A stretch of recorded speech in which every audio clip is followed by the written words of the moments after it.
మన తండ్రి అయిన దేవునికి సమస్త మహిమ, ఘనత, ప్రభావములు కలుగునుగాక. మన ప్రభువును రక్షకుడునైన యేసుక్రీస్తు వారి అతి పరిశుద్ధమైన నామములో ప్రియమైన దేవుని బిడ్డలందరికీ హృదయపూర్వకమైన ప్రేమ వందనములు తెలియజేసుకుంటున్నాను. దేవుని పరిశుద్ధ గ్రంథంలో నుండి ఆదికాండము 43వ అధ్యాయమును మనం ధ్యానం చేద్దాం. మొదటి 3 వచనములను చదువుకుందాం. ఆ దేశమందు కరువు భారముగా ఉండెను గనుక వారు ఐగుప్తు నుండి తెచ్చిన ధాన్యము తినివేసిన తరువాత వారి తండ్రి, మీరు మరలా వెళ్ళి మన కొరకు కొంచెం ఆహారం కొనుడని వారితో అనగా, యూదా అతని చూచి, ఆ మనుష్యుడు మీ తమ్ముడు, మీతో ఉంటేనే గాని మీరు నా ముఖం చూడకూడదని మాతో గట్టిగా చెప్పాను. దేవుడు ఈ కొద్ది మాటలను మన కొరకు దీవించునుగాక. ప్రభునందు ప్రియమైన సహోదర సహోదరులారా, చదవబడిన ఈ వాక్య భాగాన్ని మనం గమనించినప్పుడు, యాకోబు కుమారులు తీసుకొని వచ్చిన ధాన్యం అయిపోయింది. ఇప్పుడు తిరిగి మరలా ఐగుప్తుకు వెళ్ళాలి. ఐగుప్తుకు వెళ్ళాలంటే యోసేపు దగ్గరికి వెళ్ళాలి. యోసేపు దగ్గరికి వెళ్ళాలంటే బెన్యామీను వారితో కూడా ఉండాలి. లేకపోతే యోసేపు ఖండితంగా చెప్పాడు, మీ తమ్ముణ్ణి నా దగ్గరకు తీసుకుని వచ్చి నాకు చూపించకపోతే నా ముఖమును మీరు చూడవద్దని చెప్పి తన యొద్ద షిమ్యోనును బంధించి ఉంచాడు. ఈ విషయం యాకోబు కుమారులు యాకోబుకు తెలియజేశారు. యాకోబు బెన్యామీనును వారితో కూడా పంపటానికి ఇష్టపడటం లేదు. ఆ సమయంలో యాకోబు కుమారుడైనటువంటి యూదా వచ్చి యాకోబుతో, బెన్యామీను యొక్క ప్రాణమునకు నేను పూచి అని చెప్పి యూదా యాకోబుతో మాట్లాడి ఒప్పిస్తాడు. అప్పుడు యాకోబు బెన్యామీనును తన యొక్క కుమారులతో ఇచ్చి పంపటానికి ఇష్టపడతాడు. ఈ క్రమంలో యాకోబు యోసేపు దగ్గరికి తమ దేశంలో ఉండేటటువంటి శ్రేష్టమైన పదార్థములను కానుకగా తీసుకొని వెళ్ళాలని తన కుమారులకు చెప్తాడు. అవేంటంటే కొంచెము మస్తకి, కొంచెము తేనె, సుగంధ ద్రవ్యములు, బోళము, పిస్తాచకాయలు, బాదము కాయలు.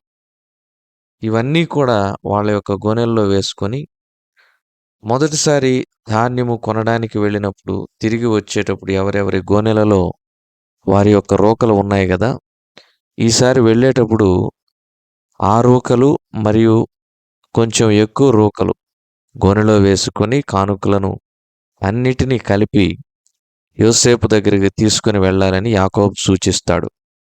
యాకోబు సూచనల మేరకు వాళ్ళందరూ కూడా ఈజిప్ట్ దేశంలో ఉన్న యోసేపు దగ్గరికి వస్తారు. వచ్చిన తర్వాత యోసేపు వారిని చూచి వారి కొరకు భోజనం ఏర్పాటు చేయమని, వారితో కలిసి నేను భోజనం చేస్తానని తన గృహ నిర్వాహకునితో చెప్పగా, ఆ గృహ నిర్వాహకుడు వారిని తీసుకొని యోసేపు ఇంటికి వెళతాడు. బంధించబడి ఉన్నటువంటి షిమ్యోను కూడా విడిపించబడి అక్కడికి వస్తాడు. భోజనం సమయమైనప్పుడు యోసేపు ఆ ఇంటికి వస్తాడు. ఆ మధ్యలో యాకోబు కుమారులు ఆ గృహ నిర్వాహకుడితో ఒక మాట చెప్తారు, అయ్యా, మేం పోయినసారి ధాన్యమును కొనడానికి రోకలను ఇచ్చాం. ఆ రోకలు మరలా తిరిగి ఎవరి గోనెలలో అవి ఉన్నాయి అని చెప్పినప్పుడు, ఏం పర్లేదు అని చెప్పి షిమ్యోనును విడిపించి వారి మధ్యకు తీసుకొని వచ్చినప్పుడు వారందరూ భోజనానికి సిద్ధపడుతుండగా యోసేపు వస్తాడు. యోసేపు వచ్చి, ముసలివాడైన మీ తండ్రి క్షేమంగా ఉన్నాడా, బ్రతికి ఉన్నాడా అని చెప్పగా, ఆయన క్షేమంగానే ఉన్నాడు అని చెప్తారు. అంత మాత్రమే కాదు, వారు ఒకరి ముఖాలు ఒకరు చూసుకుంటూ ఉంటారు. యోసేపు తన తమ్ముడిని చూచి, ఇతనేనా మీ తమ్ముడు అని చెప్పగా, యోసేపుకు తన తమ్ముని మీద ప్రేమ పొర్లుకొని వస్తుంది కాబట్టి లోపలికి వెళ్ళి ఏడస్తాడు. ఈ క్రమంలో ప్రభునందు ప్రియమైన వారలారా, యోసేపు వారితో కలిసి భోజనం చేస్తున్నప్పుడు ఒక ఆలోచన కలుగుతుంది. ఏమిటంటే, అతనికిని వారికిని అతనితో భోజనం చేయుచున్న ఐగుప్తీయులకు వేరువేరుగా అక్కడ భోజనం వడ్డించడం జరుగుతుంది. ఐగుప్తీయులు హెబ్రీయులతో కలిసి భోజనం చేయరు. అది ఐగుప్తీయులకు హేయమన్నమాట. జ్యేష్ఠుడు మొదలుకొని కనిష్ఠుని వరకు వారు అతని ఎదుట తమ తమ ఈడు చొప్పున కూర్చున్నారు కాబట్టి ఆ మనుష్యులు ఒకరి వైపు ఒకడు చూచి ఆశ్చర్యపోయారు. కారణమేంటి? ఒక ఐగుప్తుడు హెబ్రీయులతో కలిసి భోజనం చేస్తూ ఉన్నాడు. ఐగుప్తీయులు హెబ్రీయులతో కలిసి భోజనం చేయరండి. అది వాళ్లకు హేయమన్నమాట, అసహ్యం. మరి యోసేపు అక్కడ ఉన్నటువంటి హెబ్రాయిలతో భోజనం చేస్తూ ఉన్న సంఘటనను చూచినప్పుడు ఆ సందర్భంలో యాకోబు కుమారులు, యోసేపు అన్నలు ఆశ్చర్యానికి గురవుతూ ఉన్నారు. ఏం జరుగుతూ ఉంది? ఇలా జరగకూడదు కదా అని. ఆ విధంగా భోజనం పూర్తయింది. ఎవరి వంతుల చొప్పున వారికి ధాన్యమును యోసేపు సిద్ధం చేశాడు. బెన్యామీను యొక్క వంతు వారందరికంటే 5 వంతులు ఎక్కువగా ఉంది. ప్రభునందు ప్రియమైన వారలారా, ఇది ఆదికాండం 43వ అధ్యాయంలో జరిగిన చరిత్ర. అయితే ఇందులో నుంచి మనము కొన్ని విషయాలను నేర్చుకోవాలి. అవేంటంటే, మొట్టమొదటిగా యాకోబు యోసేపుకు కానుకనిచ్చి పంపిస్తూ ఉన్నాడు. కానుక ఏమి చేస్తుందంటే, కానుక శాంతిని, సమాధానమును అనుగ్రహిస్తుంది. సామెతల గ్రంథంలో మనం చదివినప్పుడు బహుమానము అనేది శాంతిని అనుగ్రహిస్తుంది. ఇద్దరి మధ్య ఒక సమాధానపూర్వకమైనటువంటి వాతావరణాన్ని కలుగచేస్తుంది. యాకోబు కూడా కానుకను యోసేపుకి ఇచ్చి పంపించాడు. అక్కడ ఉన్న ప్రభు యోసేపు అని యాకోబుకు తెలీదు. యోసేపు యొక్క అన్నలకు కూడా తెలీదు. యోసేపు ఎవరో ఒక ఐగుప్తీయుడు, ఐగుప్తు ప్రధాని అని చెప్పి వారు అనుకుంటున్నారు. సాక్షాత్తు వారి తమ్ముడని వారికి కూడా తెలియదు. ఈ క్రమంలో యోసేపు అంతకుముందు వెళ్ళినప్పుడు తన అన్నలతో కఠినంగా మాట్లాడాడు కదా, మరియు షిమ్యోను బంధించబడినటువంటి స్థితిలో ఉన్నాడు కదా, బెన్యామీను ఎక్కడ తనకు దూరం అవుతాడో అని చెప్పి యాకోబు అతని యొక్క ప్రసన్నతను పొందుకోవటానికి కానుకనిచ్చి పంపిస్తాడు. ఇక్కడ మనం ఒక విషయాన్ని ఆలోచన చేయాలి. యోసేపు స్థానంలో మన ప్రభువైన యేసుక్రీస్తు వారు ఉన్నారు. ఆయన యొక్క ప్రసన్నతను మనము పొందుకొనుటకు ఆయనకు మనమిచ్చే కానుక ఏమిటంటే మన యొక్క హృదయమే. ఆ హృదయము ఎలాంటిదై ఉండాలంటే 51వ కీర్తన 17వ చరణములో మనం చూచినప్పుడు అది విరిగి నలిగినటువంటి హృదయముగా ఉండాలి అనే విషయాన్ని మనం చూస్తున్నాం. దేవుడు దాన్ని తృణీకరించడు, అలక్ష్యము చేయడు. కాబట్టి ప్రభునందు ప్రియమైన సహోదరుడా, సహోదరి, ఒకవేళ నీవు విరిగి నలిగినటువంటి హృదయముతో ఉన్నట్లయితే అది దేవునికి ఇష్టమైనటువంటి కానుక. ఆ కానుకను దేవుడు ఎంతో ప్రేమిస్తూ ఉన్నాడు. అటువంటి కానుక దేవునికి కావాలి.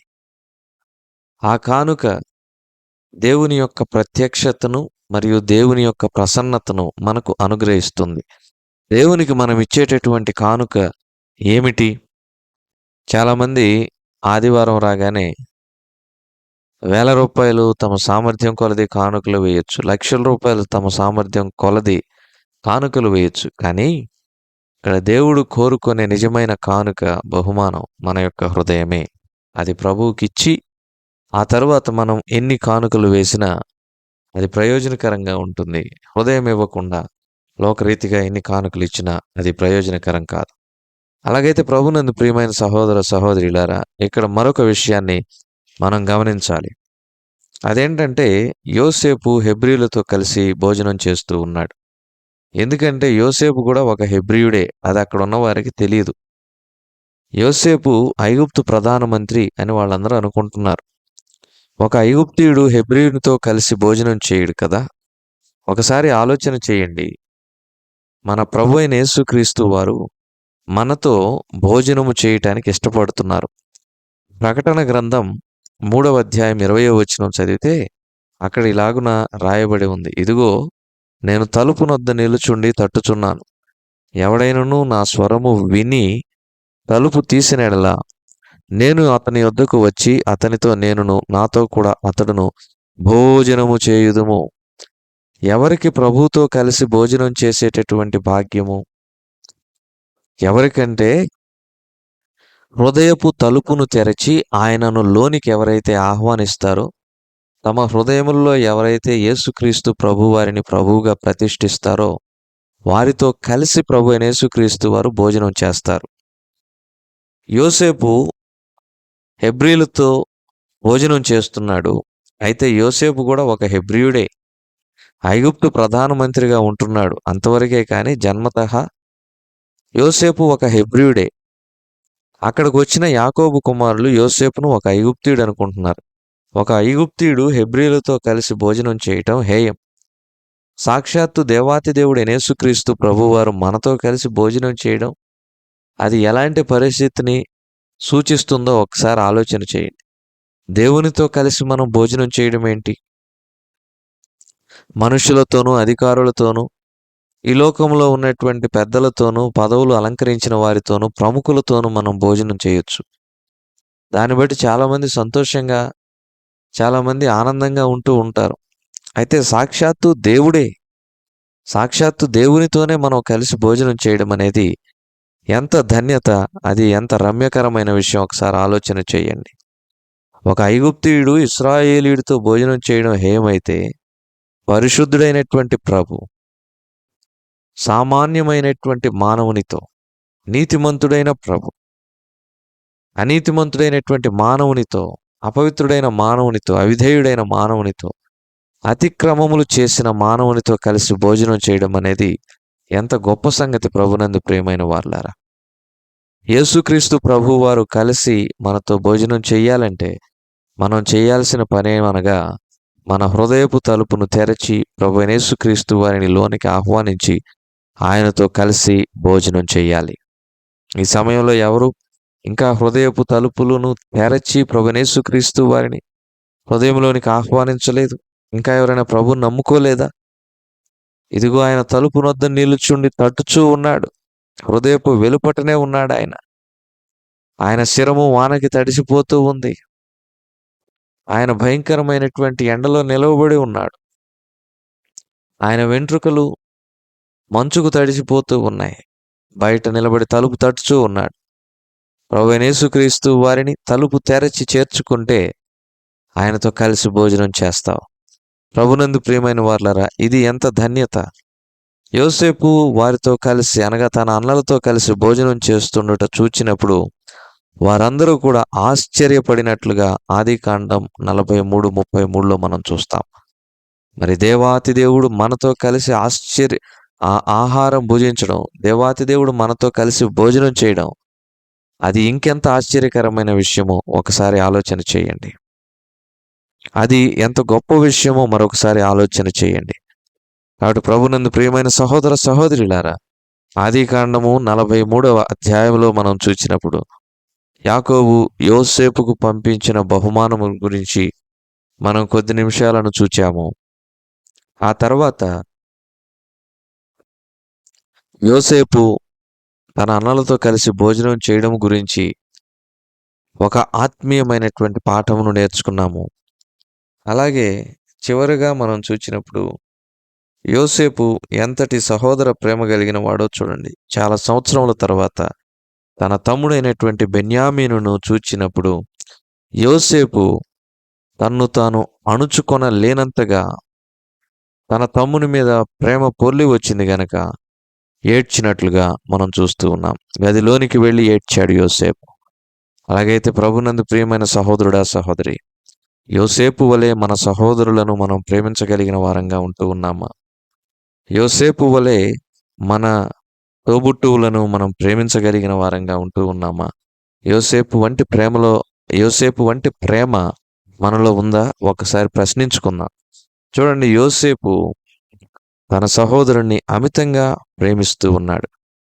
అలాగే ఎవడును ఏ విధం చేతనైనను తన సహోదరుని విమోచించలేడు అనగా ప్రాణ విమోచన క్రయధనం అధికముగా ఉండగా దేవుడు అటు విమోచన క్రయధనం మన కొరకై చెల్లించి మనలను రక్షించాడు, మనలను విమోచించాడు. ఈ సమయంలో ప్రభునందు ప్రియమైన సహోదర సహోదరులారా, కొన్ని విషయాలను మనం జ్ఞాపకం చేసుకుందాం. యోసేపు ప్రభువుకు సాదృశ్యంగా ఉన్నాడు. చూడండి, యోసేపు తన అన్నలు తనని ఎంత ద్వేషించినా తన అన్నలను యోసేపు ప్రేమించాడు. మాత్రమే కాదు, తన తమ్ముడైన బెన్యామీనును చూచినప్పుడు యోసేపు ఎంతో ప్రేమతో ఏడ్చినట్లుగా మనం చూస్తున్నాం. అట్టి ప్రేమ మన సహోదరుల పట్ల మనం కూడా కలిగి ఉండాలని ప్రభు పేరట మనవి చేస్తూ ముగిస్తున్నాను. దేవుడి కొద్ది మాటలు మన కొరకు దీవించునుగాక. ప్రార్థన చేసుకుందాం. కృప కలిగిన మా ప్రభువా, మీరు అనుగ్రహించిన మీ దివ్య వాక్యముకై స్తోత్రములు చెల్లిస్తూ మా రక్షకుడైన యేసుక్రీస్తు వారి అతి పరిశుద్ధమైన నామంలో ఈ మనవులను ప్రార్థించి అడిగి వేడుకొంచున్నాము తండ్రి. ఆమేన్.